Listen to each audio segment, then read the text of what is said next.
क्या आप जानते हैं नासा की सबसे बड़ी डिस्कवरी कुरान में 1400 साल पहले बता दी गई थी।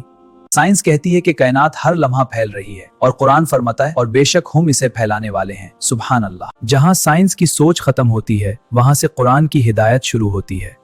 जो हकीक साइंस आज डिस्कवर कर रही है कुरान ने 1400 साल पहले बता दिए थे। साइंस ने टेलीस्कोप बनाई कायनात देखने के लिए और अल्लाह ने कुरान उतारा कायनात को समझने के लिए। 1400 साल से हर डिस्कवरी इस सच्ची किताब की गवाही दे रही है। क्या आप जानते हैं कि इंसानी दिमाग का ये हिस्सा फ्रंटल लोब फैसला करता है कि आप सच बोलेंगे या झूठ। साइंस ने ये आज डिस्कवर किया। कुरान ने सदियों पहले अबू जहल के बारे में फरमाया था कि हम उसे उसकी झूठी पेशानी से पकड़ेंगे। आज साइंस मानती है कि झूठ यहीं से निकलता है। दो समंदर एक साथ बहते हुए मगर उनका पानी आपस में मिक्स नहीं होता। मॉडर्न साइंस कहती है कि ये सैलिनिटी और डेंसिटी की वजह से है। उनके दरमियान एक पर्दा है जिससे वो आगे नहीं निकलते। बेशक ये अल्लाह की कुदरत है।